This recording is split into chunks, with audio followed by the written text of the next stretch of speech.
ನಮಸ್ಕಾರ. ನಾನು doctor D ತುಳಸಿದೇವಿ, ಪ್ರಸೂತಿ ಮತ್ತು ಸ್ತ್ರೀ ರೋಗ ತಜ್ಞರು, ಇಲ್ಲಿ ಮೆಡೆಕ್ಸ್ ಹಾಸ್ಪಿಟ್ಲು, ಆರ್ ಟಿ ನಗರ. ಇಂದು ಅಂತಾರಾಷ್ಟ್ರೀಯ ಮಹಿಳಾ ದಿನಾಚರಣೆಯ ಶುಭಾಶಯಗಳು ಎಲ್ಲರಿಗೂ. ಮಹಿಳೆಯರು ಆರೋಗ್ಯವಾಗಿದ್ದರೆ ಕುಟುಂಬವು ಆರೋಗ್ಯವಾಗಿರುತ್ತದೆ, ಕುಟುಂಬ ಆರೋಗ್ಯವಾಗಿದ್ದರೆ ಸಮಾಜವು ಪ್ರಗತಿಯಲ್ಲಿ ಮುಂದೆ ಸಾಗುತ್ತದೆ. ಮೊದಲನೆಯದಾಗಿ ನಾವು ಮಹಿಳೆಯರಲ್ಲಿ ಸಾಮಾನ್ಯವಾಗಿ ಕಂಡುಬರುವ ಆರೋಗ್ಯ ಸಮಸ್ಯೆಗಳ ಬಗ್ಗೆ ಅವರಿಗೆ ನಾವು ಒಂದು ಅರಿವು ಮೂಡಿಸಬೇಕು. ಎರಡನೆಯದಾಗಿ ನಾವು ಕಾಯಿಲೆಗಳನ್ನು ಪತ್ತೆ ಹಚ್ಚಲು ಕೆಲವು ತಪಾಸಣೆಗಳನ್ನು ಮಾಡಬೇಕಾಗುತ್ತೆ. ಆ ತಪಾಸಣೆಗಳು ಮಾಡಲು ಅವ್ರಿಗೂ ಅರಿವು ಮೂಡಿಸಬೇಕು.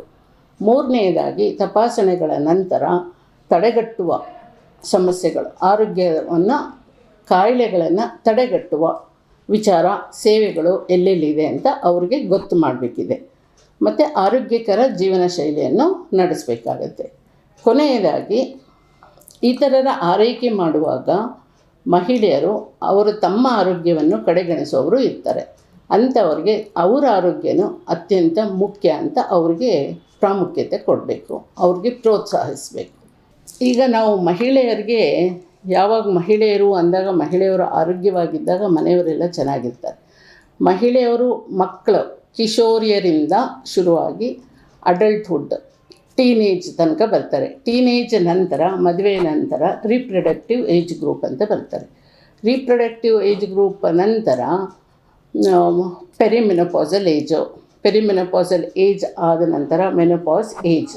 ಆವಾಗ ಇತರ ಸಮಸ್ಯೆಗಳು ಎಲ್ಲೆಲ್ಲಿ ಏನೇನು ಬರುತ್ತೆ ಅಂತ ಇವಾಗ ನಾನು ನಿಮಗೆ ಹೇಳ್ತೇನೆ. ಕಿಶೋರಿಯರು ಅಂದರೆ ಸಣ್ಣ ಮಕ್ಕಳಿಂದ ಅಡಲ್ಟ್ಹುಡ್ಡಿಗೆ ಬರೋ ತನಕ ಏನೇನಿರುತ್ತೆ ಅವ್ರಿಗೆ ಸಮಸ್ಯೆಗಳು. ಸಾಮಾನ್ಯವಾಗಿ ಸರಿಯಾಗಿ ಊಟ ತಿಂದೇ ಇರ್ಬೋದು. ಸರಿಯಾಗಿ ಊಟ ತಿಂದೇ ಇರುವಾಗ ಅವ್ರ ಕಾರಣ ತಿಳ್ಕೊಬೇಕಾಗುತ್ತೆ. ಇಲ್ಲ ಅಂದರೆ ಈಗ ತಿಳ್ಕೊಂಡ್ಮೇಲೆ ಕೆಲವ್ರಿಗೆ ಜಂತುಳ ಬೀಳ್ತವೆ ಅಂಥವ್ರಿಗೆ ಮಕ್ಕಳ ಡಾಕ್ಟರ್ ಹತ್ರ ಕರ್ಕೊಂಡೋಗಿ ಔಷಧಿ ಕೊಡಿಸ್ಬೇಕು. ಈಗ ಗ್ರೋತ್ ಚಾರ್ಟ್ ಅಂತ ಮಕ್ಕಳ ಡಾಕ್ಟ್ರ್ ಆಗ್ತಾರೆ. ಅವರು ಗ್ರೋತ್ ಕರೆಕ್ಟಾಗಿ ಆಗ್ತಿದೆಯಾ ಇಲ್ವಾ ಅಂತ. ಅದು ಸಣ್ಣ ಮಕ್ಕಳದು, ಕಿಶೋರಿಯರು ಅಂತೀವಿ. ಅಡಲ್ಟ್ಹುಡ್ಡಲ್ಲಿ 18 ಅಪ್ ಟು 18 ಇಯರ್ಸ್ ಟೀನೇಜ್ ಗ್ರೂಪಲ್ಲಿ ಅವ್ರಿಗೆ ಆರೋಗ್ಯದ ಸಮಸ್ಯೆಗಳ ಬಗ್ಗೆ ಹೇಳಬೇಕಾಗುತ್ತೆ. ಅವ್ರ ಬಿಹೇವಿಯರ್ ಹೆಂಗಿರುತ್ತೆ, ಅವರು ಬಿಹೇವಿಯರು ಹೇಗಿರುತ್ತೆ ಅಂತ ನಾವು ತಿಳ್ಕೊಬೇಕು. ಹೆಂಗೆ ಓದ್ತಿದ್ದಾರೆ ಅಂತ ಅಷ್ಟೇ ಅಲ್ಲ ಇಂಪಾರ್ಟೆಂಟು, ಅವರ ಆರೋಗ್ಯ ಹೇಗಿದೆ, ಮಾನಸಿಕ ಆರೋಗ್ಯ ಹೇಗಿದೆ, ದೈಹಿಕ ಆರೋಗ್ಯ ಹೆಂಗಿದೆ, ಭೌತಿಕ ಆರೋಗ್ಯ ಹೆಂಗಿದೆ, ಭಾವನಾತ್ಮಕ ಆರೋಗ್ಯ ಹೆಂಗಿದೆ ಅಂತ ನೋಡಬೇಕಾಗುತ್ತೆ. ಇದು ಆದ ನಂತರ reproductive age group 19 and 45 years age ಗ್ರೂಪಲ್ಲಿ ರೀಪ್ರೊಡಕ್ಟಿವ್ ಏಜ್ ಗ್ರೂಪ್ ಅಂತೀವಿ. ಅವ್ರಿಗೆ ಮಕ್ಕಳಾಗೋ ವಯಸ್ಸಾವಾಗ ಅವ್ರಿಗೆ ಏನೇನು ಪ್ರಾಬ್ಲಮ್ಸ್ ಫೇಸ್ ಮಾಡ್ಬೋದು. ಕೆಲವ್ರಿಗೆ ಮುಟ್ಟಿಂದು ತೊಂದರೆ ಇರುತ್ತೆ, ಅಂದರೆ ಮೆನ್ಸ್ಟ್ರಲ್ ಸೈಕಲ್ ಡಿಸ್ಟರ್ಬೆನ್ಸಸ್ ಇರುತ್ತೆ, ಇಲ್ಲ ವೈಟ್ ಡಿಸ್ಚಾರ್ಜ್ ಸಮಸ್ಯೆ ಇರುತ್ತೆ, ಇಲ್ಲ ಹೆಚ್ಚಿಗೆ ಬಟ್ಟೆ ಮುಟ್ಟಿನ ಸಮಸ್ಯೆ ಅಂದಾಗ ಹೆಚ್ಚಿನ ಬಟ್ಟೆ ತಿಂಗಳಿಗೊಂದು ಸತಿ ಹೋಗೋದು cycle 25 to 35 days cycle normal ಅಂತೀವಿ. ಅದರ ಮೀರಿ ಇದಕ್ಕಿಂತ ಕಮ್ಮಿ ಬಂದರೆ ಮೆನ್ಸ್ಟ್ರಲ್ ಸೈಕಲ್ ಡಿಸ್ಟರ್ಬೆನ್ಸ್, 35 ಡೇಸ್ಗಿನ್ನ ಜಾಸ್ತಿ ಆದಾಗ ಅದು ಮೆನ್ಸ್ಟ್ರಲ್ ಡಿಸ್ಟರ್ಬೆನ್ಸಸ್ ಆಗುತ್ತೆ. ಹೆಚ್ಚಿಗೆ ಬ್ಲೀಡಿಂಗ್ ಹೋಗುತ್ತಾ, ಕಮ್ಮಿ ಬ್ಲೀಡಿಂಗ್ ಹೋಗುತ್ತಾ, ಅವ್ರಿಗೆ ಡಾಕ್ಟರ್ ಹತ್ರ ಬಂದು ತೋರಿಸ್ಕೋಬೇಕಾಗುತ್ತೆ. ಕೆಲವ್ರಿಗೆ ಮುಟ್ಟಿನ ಸಮಸ್ಯೆ ಇದ್ದಾಗ ಹೊಟ್ಟೆ ನೋವು ಬರುತ್ತೆ. ಹೊಟ್ಟೆ ನೋವಿಗೆ ಏನೇನು ಕಾರಣ ಇರುತ್ತೆ, ಡಾಕ್ಟರ್ ಹತ್ರ ಬಂದು ಸಮಸ್ಯೆ ಹೇಳ್ಕೊಂಡಾಗ ಡಾಕ್ಟರ್ ಸಲಹೆ ಮೇರೆಗೆ ಅವರು ಏನು ಮಾಡಿಸ್ಕೋಬೇಕು, ಸ್ಕ್ಯಾನ್ ಮಾಡಿಸ್ಕೋಬೇಕಾಗುತ್ತೆ, ಬ್ಲಡ್ ಟೆಸ್ಟ್ ಮಾಡಿಸ್ಬೇಕಾಗ್ಬೋದು. ಈಗ ಕೆಲವ್ರಿಗೆ ವೈಟ್ ಡಿಸ್ಚಾರ್ಜ್ ಹೋಗೋ ಸಮಸ್ಯೆ ಇರುತ್ತೆ, ಬಿಳಿ ಮುಟ್ಟು ಅಂತಾರೆ ಹೆಣ್ಮಕ್ಳಿಗೆ ಹೋಗುವಾಗ. ಹೆಣ್ಮಕ್ಳಿಗೆ ಬಿಳಿ ಮುಟ್ಟು ಹೋಗೋದು ಸಾಮಾನ್ಯ. ಕೆಲವು ಫಿಸಿಯೋಲಾಜಿಕಲ್ ಇರುತ್ತೆ, ಕೆಲವು ಪೆಥಾಲಜಿಕಲ್ ಇರುತ್ತೆ. ಫಿಸಿಯೋಲಾಜಿಕಲ್ ಏನು ಅಂತ ಅವ್ರು ತಿಳ್ಕೊಂಡ್ಬಿಟ್ರೆ ಯಾವಾಗ ಅವರು ಡಾಕ್ಟ್ರನ್ನ ಕಾಣಬೇಕು ಅಂತ ಗೊತ್ತಾಗುತ್ತೆ. ಬಿಳಿ ಮುಟ್ಟು ಅನ್ನೋದು ವೈಟ್ ಡಿಸ್ಚಾರ್ಜು ಹೆಣ್ಣುಮಕ್ಕಳಿಗೆ ಸಾಮಾನ್ಯವಾಗಿ ಮುಟ್ಟು ಬರಲಿಕ್ಕೆ 1 ವಾರದ ಮುಂಚೆ ಇಲ್ಲ ಓವುಲೇಷನ್ ಟೈಮಲ್ಲಿ ವೈಟ್ ಡಿಸ್ಚಾರ್ಜ್ ಹೋಗುತ್ತೆ. ಏನು ವೈಟ್ ಡಿಸ್ಚಾರ್ಜ್ ಅದು ಹೆಂಗಿರುತ್ತೆ ಅಂದರೆ ಎಗ್ ವೈಟ್ ಥರ, ಕ್ಲಿಯರ್ ಫ್ಲೂಯಿಡ್ ಥರ ಇರುತ್ತೆ, ಕ್ಲಿಯರ್ ಇರುತ್ತೆ, ವಾಸನೆ ಇರೋದಿಲ್ಲ, ಇಚ್ಚಿಂಗ್ ಆಗೋದಿಲ್ಲ. ಯಾವಾಗ ಅದು ಪೆಥಾಲಜಿಕಲ್ ಆಗುತ್ತೆ, ಇದೇ ಬಿಳಿ ಮುಟ್ಟು ಹೋಗೋದು, ನೆವೆ ಆಗೋದು, ಬಟ್ಟೆ ವಾಸನೆ ಹೋಗೋದು, ಇಚ್ಚಿಂಗ್ ಆದಾಗ, ಉರಿ ಮೂತ್ರ ಯೂರಿನ್ ಪಾಸ್ ಮಾಡುವಾಗ ನೋವು ಬರೋದು, ಅದು ಪೆಥಾಲಜಿಕಲ್. ಅವಾಗ ಡಾಕ್ಟ್ರ್ ಹತ್ರ ಬಂದು ತೋರಿಸ್ಕೊಂಡಾಗ ಡಾಕ್ಟ್ರು ನಿಮಗೆ ಸಲಹೆ ಕೊಡ್ತಾರೆ. ಇದು ವೈಟ್ ಡಿಸ್ಚಾರ್ಜ್ ಬಗ್ಗೆ, ಮುಟ್ಟಿನ ದೋಷದ ಬಗ್ಗೆ ಆವಾಗಲೇ ಹೇಳಿ ಆಯಿತು. ಮತ್ತು ಹೆಣ್ಮಕ್ಳು 30 ವರ್ಷದ ನಂತರ ಸೆಲ್ಫ್ ಬ್ರೆಸ್ಟ್ ಎಕ್ಸಾಮಿನೇಷನ್ ಮಾಡ್ಕೋಬೇಕು. ಏಕೆಂದರೆ ಸೆಲ್ಫ್ ಬ್ರೆಸ್ಟ್ ಎಕ್ಸಾಮಿನೇಷನ್ ಮಾಡಿಕೊಂಡಾಗ ಅವರಿಗೆ ಯಾವುದು ಅಬ್ನಾರ್ಮಲ್ ಅಂತ ಗೊತ್ತಾಗಬೇಕು ಅಂದರೆ ಅವರೇ ಕೈ ಹಾಕಿ ಪರೀಕ್ಷೆ ಮಾಡಿದಾಗ ಕೈಗೆ ಗಡ್ಡೆ ಸಿಗ್ಬೋದು, ಇಲ್ಲ ಎರಡೂ ಬ್ರೆಸ್ಟ್ ಡಿಫ್ರೆಂಟ್ ಸೈಜ್ ಗಾತ್ರದಲ್ಲಿ ಬೇರೆ ಇರುತ್ತೆ. ಅದು ಬ್ರೆಸ್ಟ್ ನಿಬ್ಬಲಿಂದ ಕೆಂಪು ದ್ರವ ಹೋಗೋದು ಅಬ್ನಾರ್ಮಲ್ಲು, ಮತ್ತು ದ್ರವ ರೂಪದ ಡಿಸ್ಚಾರ್ಜ್ ಹೋಗೋದು ಅಬ್ನಾರ್ಮಲ್. ಅದು ಸೈಜು ಡಿಫ್ರೆಂಟ್ ಇದ್ದಾಗ, ಗಾತ್ರ ಡಿಫ್ರೆಂಟ್ ಇದ್ದಾಗ, ಇಲ್ಲ ಆ ನಿಪ್ಪಲು ಒಳಗಡೆ ಇನ್ವರ್ಟೆಡ್ ಆಗಿದ್ದರೆ, ಇಲ್ಲ ಬ್ರೆಸ್ಟ್ದು ಚರ್ಮ ಸುಕ್ಕುಗಟ್ಟಿದರೆ ಅಬ್ನಾರ್ಮಲ್. ಇದಕ್ಕೆ ಡಾಕ್ಟರ್ ಹತ್ರ ಬಂದಾಗ ಡಾಕ್ಟರ್ ಸಲಹೆ ಮೇರೆಗೆ ಇಲ್ಲ ಅಲ್ಟ್ರಾಸೋನೋಗ್ರಫಿ ಬರಿಬೋದು, ಇಲ್ಲ ಮ್ಯಾಮೋಗ್ರಫಿ ಮಾಡ್ಬೋದು. ಮತ್ತು 45 ವರ್ಷ ಮೇಲ್ಪಟ್ಟು ಪೆರಿಮೆನೋಪಾಸಲ್ ಅಂತೀವಿ. ಪೆರಿಮೆನೋಪಾಸಲ್ಲಿ ಮಹಿಳೆಯರಿಗೆ ತುಂಬ ಕಷ್ಟ ಆಗೋದು, ಮೈ ಬೆವರೋದು, ರಾತ್ರಿ ನಿದ್ದೆಯಲ್ಲಿ ಬೆವರೋದು, ಕತ್ತು ಎದೆಯಲ್ಲಿ ಬೆವರೋದು, ಅದು ಪೆರಿಮೆನೋಪಾಸಲ್ ಸಿಂಪ್ಟಮ್. ಬೇಗ ಸಿಟ್ಟು ಮಾಡ್ಕೊಳ್ಳೋದು, ಬೇಗ ಡಿಪ್ರೆಷನ್ ಬರೋದು, ರೇಗೋದು, ಇವೆಲ್ಲ ಆಗುತ್ತೆ. ಸೊ ಇದನ್ನು ಪೆರಿಮೆನೋಪಾಸಲ್ ಸಿಂಪ್ಟಮ್ಸು ಇದನ್ನು ನೀವು ಐಡೆಂಟಿಫೈ ಮಾಡಬೇಕು. ಡಾಕ್ಟರ್ ಹತ್ರ ಬಂದರೆ ಅವ್ರು ನಿಮಗೆ ಸಲಹೆ ಮಾಡ್ತಾರೆ. ಏನು ಮಾಡ್ಬೋದು? ವಾಕಿಂಗ್ ಮಾಡ್ಬೋದು, ಡಯಟ್ ಹೇಳ್ತಾರೆ, ಎಕ್ಸಸೈಸ್ ಮಾಡೋಕ್ಕೆ ಹೇಳ್ತಾರೆ, ವಾಕಿಂಗ್ ಹೇಳ್ತಾರೆ, ಸ್ವಲ್ಪ ಗ್ರೀನ್ ಲೀಫಿ ವೆಜಿಟಬಲ್ಸು ಅವೆಲ್ಲ ಮಾಡಿದಾಗ ಪೆರಿಮೆನೋಪಾಸಲ್ ಸಿಂಪ್ಟಮ್ಸ್ ಕಮ್ಮಿ ಆಗುತ್ತೆ. ಪೋಸ್ಟ್ ಮೆನೋಪಾಸಲ್ಲಿ ಹೆಣ್ಮಕ್ಳಿಗೆ ಸಮಸ್ಯೆಗಳು ಮತ್ತು ಇವನು ರಿಪೀಟ್ ಆಗ್ತವೆ. ಮತ್ತು ಪೋಸ್ಟ್ ಮೆನೋಪಾಸಲ್ಲಿ ಬ್ಲೀಡಿಂಗ್ ಆಗ್ಬೋದು. ಒಂದು ಸತಿ ಮುಟ್ಟು ನಿಂತೋದ ನಂತರ 6 ತಿಂಗಳಿಂದ 1 ವರ್ಷದ ನಂತರ ಮತ್ತೆ ಕೆಂಪು ಬಟ್ಟೆ ಕಂಡಾಗ ಅದು ಪೋಸ್ಟ್ ಮೆನೋಪಾಸಲ್ ಬ್ಲೀಡಿಂಗ್ ಅಂತೀವಿ. ಅಂಥ ಪೋಸ್ಟ್ ಮೆನೋಪಾಸಲ್ ಬ್ಲೀಡಿಂಗ್ ಬಂದಾಗ ಡಾಕ್ಟ್ರು ಎಕ್ಸಾಮಿನ್ ಮಾಡಿಬಿಟ್ಟು ಪ್ಯಾಪ್ ಸ್ಮಿಯರ್ ಮಾಡ್ತಾರೆ, ಎಂಡೋಮೆಟ್ರಿಯಲ್ ಬಯಾಪ್ಸಿ ಮಾಡ್ತಾರೆ, ಮತ್ತು ಸ್ಕ್ಯಾನ್ ಮಾಡ್ಬೋದು. ಮತ್ತು ಪೋಸ್ಟ್ ಮೆನೋಪಾಸಲ್ ಏಜ್ ಗ್ರೂಪಲ್ಲಿ ನೀವು ಮಾಡಬೇಕಾಗಿರೋದು ಎಕ್ಸ್ಟ್ರಾ ಬೋನ್ ಮಿನರಲ್ ಡೆನ್ಸಿಟಿದು ಒಂದು ಟೆಸ್ಟ್ ಮಾಡಬೇಕಾಗುತ್ತೆ. ಮತ್ತು ಹೆಣ್ಣುಮಕ್ಕಳಿಗೆ ಯಾವ್ಯಾವ ಏಜಲ್ಲಿ ಏನೇನು ಟೆಸ್ಟ್ ಮಾಡಬೇಕು ಅಂದರೆ, ಪೋಸ್ಟ್ ಮೆನೋಪಾಸ್ ಏಜ್ ಗ್ರೂಪಲ್ಲಿ ಅವ್ರಿಗೆ ಅಕಸ್ಮಾತ್ ಬ್ಲೀಡಿಂಗ್ ಕಂಡಾಗ ಸ್ಕ್ಯಾನಿಂಗ್ ಹೇಳ್ತಾರೆ. ಸ್ಕ್ಯಾನಿಂಗ್ ಆದಮೇಲೆ ಒಂದು ಎಂಡೋಮೆಟ್ರಿಯಲ್ ಬಯಾಪ್ಸಿ ಹೇಳ್ತಾರೆ, ಅದಕ್ಕೆ ತಕ್ಕನಾಗೆ ಟ್ರೀಟ್ಮೆಂಟ್ ಹೇಳ್ತಾರೆ. ಒಂದು ಬೋನ್ ಮಿನರಲ್ ಡೆನ್ಸಿಟಿ ಟೆಸ್ಟ್ ಮಾಡಬೇಕಾಗತ್ತೆ. ಈಗ ಹೆಣ್ಣು ಮಕ್ಕಳಲ್ಲಿ, ಮಹಿಳೆಯರಲ್ಲಿ ನಿಮಗೆ ಏನೇನು ಸಮಸ್ಯೆಗಳು ಕಾಣಬಹುದು ಅಂದರೆ, ಈಗ ಹೆಣ್ಮಕ್ಳು ಮನೆಯಲ್ಲಿ ಕೆಲಸಕ್ಕೆ ಹೋಗೋರು ಇರ್ತಾರೆ, ಮನೆಯಲ್ಲಿ ಇರೋರು ಇರ್ತಾರೆ. ಈಗ ಮನೆಯಲ್ಲಿ ಹೊರಗಡೆ ಕೆಲಸಕ್ಕೆ ಹೋಗಬೇಕಾಗವರಾದರೆ ಬೇಗ ಎದ್ದೇಳ್ತಾರೆ, ಬೇಗ ರೆಡಿ ಆಗ್ತಾರೆ. ಯಾಕೆಂದರೆ ಅವರು ಮನೇಲಿರೋರು ನೋಡಬೇಕು, ಹೊರಗಡೆ ಕೆಲಸದ ಒತ್ತಡವೂ ಇರುತ್ತೆ.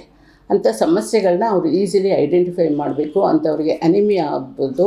ಅನಿಮಿಯಾಗೆ ಹಿಮೋಗ್ಲೋಬಿನ್ ಟೆಸ್ಟ್ ಮಾಡಿಸ್ಬೇಕಾಗುತ್ತೆ. ಸ್ಟ್ರೆಸ್ ಆಗುತ್ತೆ, ಟೆನ್ಷನ್ ಆಗುತ್ತೆ, ತಲೆನೋವು ಬರ್ಬೋದು. ಇದೇ ಕಾರಣದಿಂದ BP ಹೆಚ್ಚಾಗ್ಬೋದು. ಸೊ ಇವೆಲ್ಲ ಪ್ರಿವೆಂಟಬಲ್ ಡಿಸೀಸಸ್.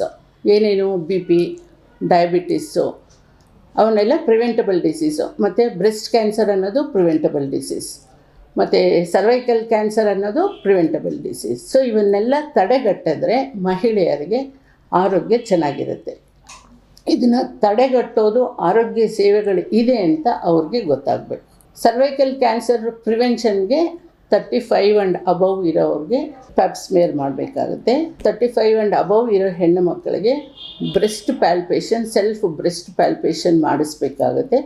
ಪ್ಲಸ್ ಹಂಗೇನಾರ ಅವ್ರಿಗೆ ಕಂಡ್ರೆ, ಡೌಟ್ ಬಂದರೆ ಏನಾರ ಗಡ್ಡೆಗಳಿದೆ ಅಂದರೆ ವೈದ್ಯರ ಸಲಹೆ ಮೇರೆಗೆ ಮ್ಯಾಮೋಗ್ರಫಿ ಈಗ ರಕ್ತಹೀನತೆ ಅಂತ ಇದ್ದರೆ ಅದನ್ನು ಹೆಂಗೆ ಅವ್ರು ಕಂಡುಹಿಡಿಬೇಕು? ಹಿಮೋಗ್ಲೋಬಿನ್ ಕಮ್ಮಿ ಇದೆ ಅಂದರೆ ಬೇಗ ಸುಸ್ತಾಗೋದು, ದಣಿವಾಗೋದು, ನಡೆಯುವಾಗ ಆಯಾಸ ಪಡೋದು, ಹೀಗಾಗುತ್ತೆ ರಕ್ತಹೀನತೆಗೆ.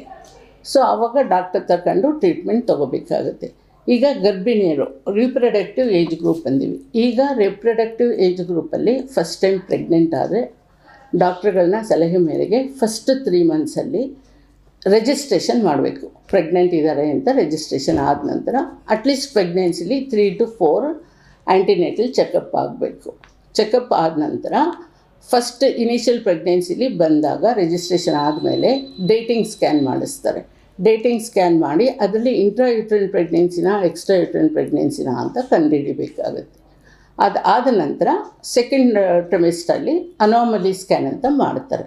ಅನಾಮಲಿ ಸ್ಕ್ಯಾನ್ ನಂತರ 3rd ಟ್ರೈಮೆಸ್ಟರ್, ತ್ರೈಮಾಸಿಕ ಟೆಸ್ಟ್ಗಳು ಅಂತೀವಿ. ಫಸ್ಟ್ ತ್ರೈಮಾಸಿಕ, ಸೆಕೆಂಡ್ ತ್ರೈಮಾಸಿಕ, 3ನೇ ತ್ರೈಮಾಸಿಕ. 3ನೇ ತ್ರೈಮಾಸಿಕದಲ್ಲಿ ಅವ್ರಿಗೆ ವಾಚ್ಫುಲ್ಲಾಗಿರಬೇಕು. ಅವರು ಡಯಟ್ ಹೇಗೆ ತೊಗೋತಿದ್ದಾರೆ, ಕಬ್ಬಿಣಾಂಶ, ಕ್ಯಾಲ್ಶಿಯಂ ಮಾತ್ರೆ ಥ್ರೂಔಟ್ ಪ್ರೆಗ್ನೆನ್ಸಿ 100 ಮಾತ್ರೆಗಳು ಐರನ್ ತೊಗೊಂಡಿರಬೇಕು, ಕ್ಯಾಲ್ಶಿಯಮ್ಮು ಬೆಳಿಗ್ಗೆ ಒಂದು ರಾತ್ರಿಗೆ ಒಂದು ತೊಗೋಬೇಕಾಗುತ್ತೆ. ಮತ್ತು ಅದರಲ್ಲಿ ವೆಯ್ಟ್ ಗೇನು ನೋಡಬೇಕು, ವೆಯ್ಟ್ ಅಡಿಕ್ವೇಟಾಗಿ ಬೆಳೀತಾ ಇದೆಯಾ ಮಗು ಅಂತ ನೋಡಲಿಕ್ಕೆ ವೆಯ್ಟ್ ಗೇನು ನೋಡ್ತಾರೆ, BP ಚೆಕ್ ಮಾಡ್ತಾರೆ, ಶುಗರ್ ಟೆಸ್ಟ್ ಮಾಡ್ತಾರೆ, ಥೈರಾಯ್ಡ್ ಟೆಸ್ಟು ಮಾಡ್ತಾರೆ. ಅದಕ್ಕೆ ತಕ್ಕನಾಗಿ ಟ್ರೀಟ್ಮೆಂಟ್ ಕೊಟ್ಟಿರ್ತಾರೆ. ಯಾವಾಗ ನಮಗೆ ಹೈ ರಿಸ್ಕ್ ಅನಿಸುತ್ತೆ, ಹೈ ರಿಸ್ಕ್ ಪ್ರೆಗ್ನೆನ್ಸಿ ಅಂದರೆ ಯಾರು ತುಂಬ ವರ್ಷಗಳ ನಂತರ ಮದುವೆ ಆಗಿ ತುಂಬ ವರ್ಷಗಳ ನಂತರ ಪ್ರೆಗ್ನೆಂಟ್ ಆಗಿರ್ತಾರೆ, ಮತ್ತು 2-3 ಅಬಾರ್ಷನ್ ಆದಮೇಲೆ ಪ್ರೆಗ್ನೆಂಟ್ ಆಗಿರ್ತಾರೆ, ಈಗಾಗಲೇ ಒಂದು ಸತಿ ಸಿಸೇರಿಯನ್ ಆಗಿರುತ್ತೆ, ಅವರೆಲ್ಲ ಹೈ ರಿಸ್ಕ್ ಪ್ರೆಗ್ನೆನ್ಸಿ. ಇಲ್ಲ BP ಇರುತ್ತೆ, ಶುಗರ್ ಇರುತ್ತೆ, ಥೈರಾಯ್ಡ್ ಹಾರ್ಮೋನ್ ಡಿಸ್ಕ್ರಿಪೆನ್ಸಿ ಇದ್ದಾಗ ಅವ್ರಿಗೆ ಹೈ ರಿಸ್ಕ್ ಪ್ರೆಗ್ನೆನ್ಸಿ ಅಂತ ಕಂಡುಕೊಂಡಾಗ ಅವ್ರಿಗೆ ಸ್ವಲ್ಪ ಫ್ರೀಕ್ವೆಂಟಾಗಿ ಆ್ಯಂಟಿನೆಟಲ್ ಚೆಕಪ್ ಮಾಡಬೇಕಾಗತ್ತೆ.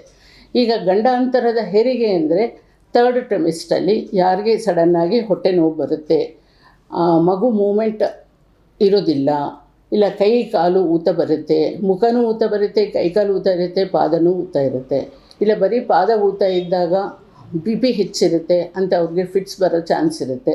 ಅಂಥದ್ದನ್ನೆಲ್ಲ ಡಾಕ್ಟರ್ ಹತ್ರ ಬಂದು ತೋರಿಸ್ಕೊಂಡಾಗ ಗೊತ್ತಾಗುತ್ತೆ. ಯಾರು ಆರೋಗ್ಯವಾಗಿರಬೇಕು ಅಂದರೆ ಅವರು ಮಾನಸಿಕ ಆರೋಗ್ಯ, ಭಾವನಾತ್ಮಕ ಆರೋಗ್ಯ ಚೆನ್ನಾಗಿರಬೇಕು ಅಂದರೆ ಅವರು ಒತ್ತಡ ನಿರ್ವಹಣೆ ಮಾಡೋದು ಪ್ರಾಕ್ಟೀಸ್ ಮಾಡ್ಕೋಬೇಕು.